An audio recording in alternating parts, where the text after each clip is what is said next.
Olá pessoal, sejam muito bem-vindos a mais um vídeo e hoje nós vamos estar aqui falando sobre o seguinte tema: as cartas de Paulo são escritas por ele? Será que foi Paulo quem escreveu as cartas do Novo Testamento? Ou será que existem textos que não deveriam ser considerados textos do Novo Testamento? Eu tenho materiais sobre canonicidade, sobre os bastidores da Bíblia, que você pode procurar no meu canal com materiais complementares a respeito desse vídeo também. Mas hoje eu vim trazer só sobre as cartas de Paulo, algumas coisas bem peculiares que não são demonstradas dentro das igrejas evangélicas. Se você quer saber quais são esses pormenores, eu convido você a vir comigo até o final desse vídeo. Mas antes, pessoal, deixe o seu like, curta esse vídeo, para nos ajudar, pessoal. Quando você curte o vídeo, o YouTube entende que esse conteúdo é relevante e ele começa a divulgar esse conteúdo dentro aqui da plataforma. Isso faz com que outras pessoas também consigam ter acesso a essa informação. E se inscreva no nosso canal, pessoal. Vai aí rapidinho, se inscreva no nosso canal, ativa o sininho para vocês ficarem por dentro das novidades, tá bom?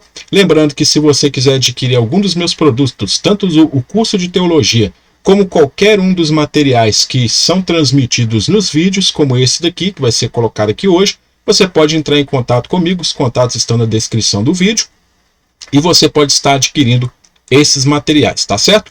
Então, vamos lá para o vídeo, e vamos agora saber definitivamente se realmente Paulo escreveu as cartas que as pessoas atribuem a ele.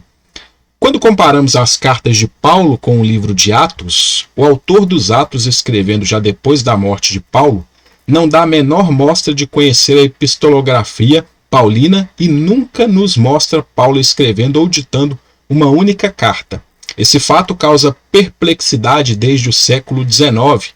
Como explicar que Lucas, alegado companheiro de Paulo nas suas viagens, parece nunca ter lido a produção escrita do seu herói? Então o que acontece? Lucas escreve depois da morte de Paulo. Só que em momento nenhum você vê que Paulo está ditando as cartas para Lucas. É algo muito interessante, uma vez que Lucas seja o companheiro inseparável de Paulo, você não vê essas peculiaridades ali sendo colocadas nos escritos dele. É interessante isso, né? No século XIX, iniciou-se na Alemanha o estudo crítico da epistolografia de Paulo, que quer dizer, ou seja, o estudo das epístolas de Paulo, tá? Quando se fala de epistolografia, são as epístolas de Paulo. E uma das primeiras conclusões a que se chegou foi que o cânone do Novo Testamento contém uma série de cartas que, apesar de proclamarem a sua autoria paulina, não podem ter sido escritas por Paulo. É isso que você está ouvindo? É isso mesmo. Com o estudo que foi feito, ou seja, da epistolografia paulina, foi-se concluindo que essas cartas que foram colocadas ali não são cartas atribuídas a Paulo. Por quê? Olha só o que vai dizer aqui, ó. Ou porque o estilo grego e o vocabulário em que estão escritas nada tem a ver com o estilo de Paulo nas cartas autênticas, ou porque são textos que pressupõem realidades históricas que só ocorrem depois da morte de Paulo, ou ainda porque copiam e plagiam de forma tão canhesta os textos autênticos de Paulo que é inverossímil ter sido o próprio apóstolo a escrevê-las. Essa observação já nos permite registrar o seguinte fato: Paulo é senhor de um estilo grego único, expressivo, mesmo arrebatador. Podemos lê-lo sem concordar com uma única palavra que ele escreveu, mas temos de reconhecer que a escrita em si é supremamente convincente. Então, ou seja, dentro da crítica já foi se colocado de que, ou seja, as cartas de Paulo não foram todas escritas por Paulo. Ou seja, existem cartas que não foram escritas por Paulo, que tem a diferença quando você lida com grego, com hebraico, com a língua, você vê as pessoas, elas têm os vícios de linguagem, né, que é quando uma pessoa utiliza várias expressões repetitivas. Ou seja, é característico daquela determinada pessoa utilizar certo tipo de expressão, ela prefere escrever com certo tipo de expressão. Então isso você consegue identificar dentro dos escritos paulinos. E foi através desses estudos que foram feitos na epistolografia paulina que foi se verificado que não são todos os escritos que as pessoas consideram como inspirados, nem mesmo deveria fazer parte da Bíblia, né? Eu já venho falando sobre isso aí já tem tempos aqui, né? Os problemas complexos levantados pelo Corpus Paulino suscitaram respostas diferentes da parte dos melhores especialistas do século XIX. Bruno Bauer, em seu livro Critique des Paulinischen Briefe, 1852, optou pelo método de Alexandre Magno perante o nó górdio, argumentando que todas as cartas de Paulo que se encontram no Novo Testamento são falsificações escritas no século II, razão pela qual não temos maneira de acessar o verdadeiro pensamento do apóstolo. Assim, para Bauer, era inevitável que o autor de Atos mostrasse desconhecer as cartas de Paulo, uma vez que estas ainda não tinham sido escritas em nome do apóstolo quando o livro de Atos foi composto. Então, daí o motivo do porquê o Lucas, ele nem mesmo citar a referência a essas questões dessas cartas, né? Ou seja, porque o livro foi escrito depois, né, da questão de Paulo aí, né? Então muitos colocam, ou seja, que nem mesmo ali Lucas ele teria conhecimento a respeito dessas questões que foram escritas aí supostamente por Paulo, né? Na década seguinte, a publicação do livro de Bruno Bauer, saiu a segunda edição do livro de seu quase homônimo, chamado Ferdinand Christian Bauer.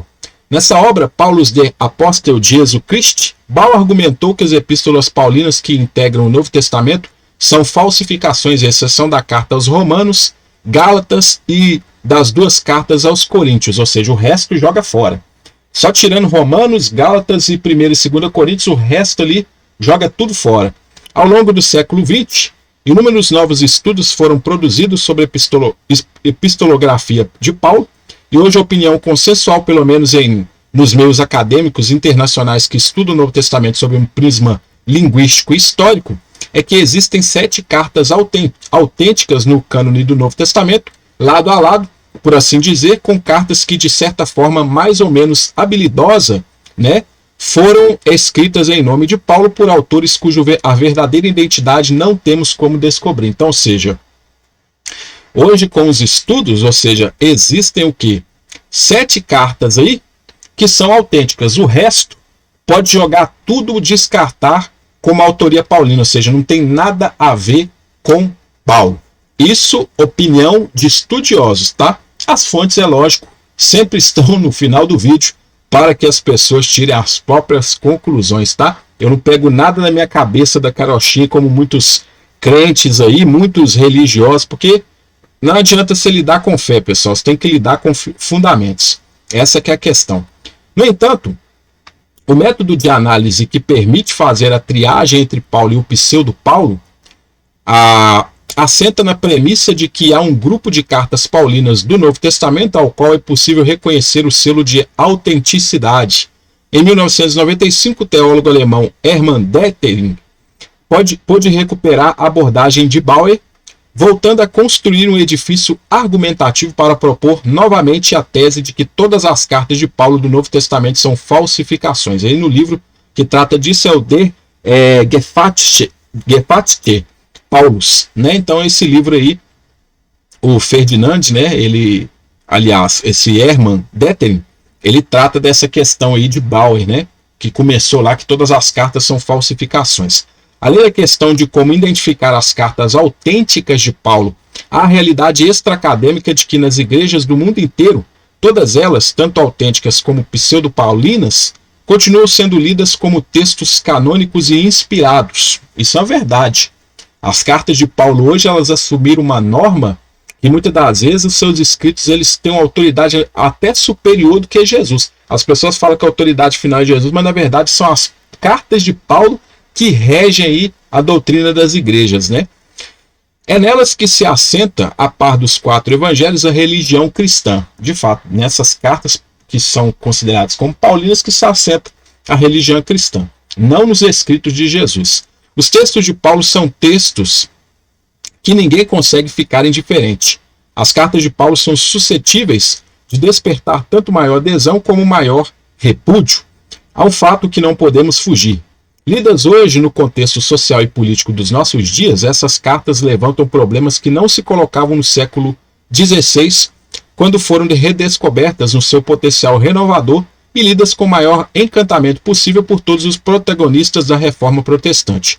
A anuência da escravidão, que perpassa de modo implícito e explícito na epistolografia de Paulo, tanto na autêntica como na pseudo-paulina, embora mais nesta última, né, que na pseudo-paulina, justificou durante a duros debates oitocentistas sobre a abolição da escravatura, a posição dos que queriam manter a escravidão, permitindo-lhes argumentar com base em passagens de Paulo, hoje majoritariamente atribuídas ao pseudo-Paulo, que o sentimento abolicionista era anticristão. Então, ou seja, tiveram pessoas ao longo da história que foram contra, ou seja, contra a abolição da escravatura. Por causa do quê? Por causa dessas cartas deste pseudo-Paulo, tá?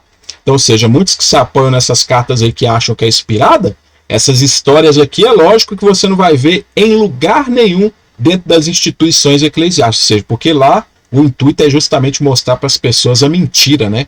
Essa que é a realidade.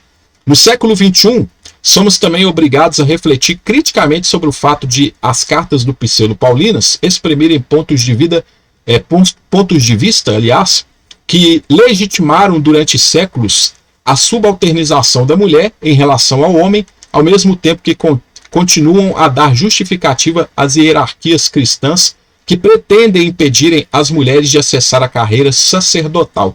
Sobre essa questão, tá? Que é a submissão feminina, eu tenho vídeos aqui que vocês podem pesquisar no meu canal, tá?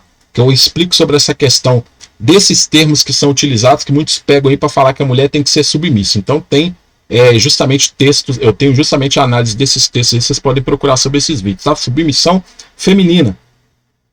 Também o fato de Paulo ter escrito que os homossexuais não herdarão o reino de Deus, lá em 1 Coríntios 6:9, né? E que são merecedores de morte, Romanos 1:32, coloca ainda hoje o cristianismo numa situação de defasamento retrógrado, relativamente a direitos consignados constitucionalmente em todos os países governados segundo o modelo da democracia ocidental. Ou seja, por isso que você vê essa guerra. Homossexuais com o quê? Com cristãos. Os cristãos atacam os homossexuais se sentem ofendidos e no direito deles, né? Porque você chegar e atacar a pessoa naquilo que é uma decisão dela, com a concepção dela, é algo muito grave. Num país democrático, e tem muito cristão fazendo isso nos dias de hoje. Então tem que se tomar muito cuidado, tá? Quando se pega as cartinhas de Paulo aí como inspiradas com verdade absoluta. Referir a palavra democracia suscita a propósito o problema de um comportamento preconizado por Paulo face às autoridades civis, no caso de Romanos 13, 1-7, né, ter servido durante séculos para refrear movimentos de contestação política vindo de pessoas cristãs e justificou tanto para a igreja como para hegemonias políticas o casamento de conveniência entre catolicismo e a ditadura que assistimos no século XX. Em Portugal, Espanha e em quase todos os países da América Latina. Já em pleno século XXI, algumas igrejas evangélicas americanas ainda se serviam dessas palavras de Paulo para apoiar o presidente George Bush na invasão do Iraque. Complicado, né, gente? Então, ou seja, tudo isso aqui faz parte de história, tá, gente? Vocês podem pesquisar a respeito disso aí na internet. Tudo isso aqui tem, tá? Embora as referências bibliográficas estão aqui, vocês podem pesquisar aí. Assim, não há como negar que o confronto com as cartas de Paulo tem de ocupar uma posição fulcral na compreensão daquilo que foi a história do cristianismo. Paulo marcou indelevelmente a religião cristã, até porque suas epístolas cronologicamente anteriores aos 4 evangelhos são os primeiros documentos que nos chegaram do cristianismo. Então, ou seja, se as epístolas, eu tenho vídeos sobre isso aqui no canal, se as epístolas de Paulo são anteriores, então, ou seja, o cristianismo foi fundamentado justamente no conceito paulino, não em Jesus. E aí já põe em questionamento, né, que eu tenho mostrado, será que Jesus, de fato, ele existiu? Então, ou seja, se você quer saber sobre isso, eu tenho material sobre Jesus de mais de 100 páginas, tá? Tudo com referência bibliográfica. Vocês podem adquirir também entrando em contato comigo. Aí, ou seja, tem algumas cartas aqui de Paulo consideradas autênticas pela crítica textual, ou seja, 1 Tessalonicenses, 1 e 2 Coríntios, Gálatas, Filipenses, Filemon e Romanos. Pseudoepígrafas pela crítica textual, ou seja, Efésios, Colossenses, 2 Tessalonicenses, 1 e 2 Timóteo e Tito, tá? Fonte está aqui para vocês tirarem as devidas conclusões. Então fica esse vídeo de hoje para vocês entenderem que as cartas que muitos consideram como inspiradas e consideram como cartas de Paulo como regra de fé, conduta e doutrina, nada mais são do que pseudo-epígrafos, ou seja, são falsos escritos que não deveriam estar dentro do texto bíblico, mas fazem parte dele. E aí, como que fica agora, né? Então, tem que se tomar cuidado para não pegar coisas como essa como verdade absoluta e acontecer todas as coisas que foram demonstradas aqui ao longo da história e muitas outras coisas mais que acontecem até os dias de hoje, infelizmente. Agradeço a vocês por terem ficado comigo até o final desse vídeo. Pessoal, comenta aí, deixa aí nos comentários para dar um engajamento, curta o vídeo, tá? Curta esse vídeo, comenta aí para nos ajudar no engajamento para que esse vídeo seja divulgado aqui. Compartilha para outras pessoas terem acesso a esse material aqui também. E se inscreva no canal, pessoal. Vai aí rapidinho, se inscreva no canal, ativa o sininho para você ficar por dentro das novidades. No mais, eu agradeço a todos vocês, desejo muito sucesso e até a nossa próxima oportunidade.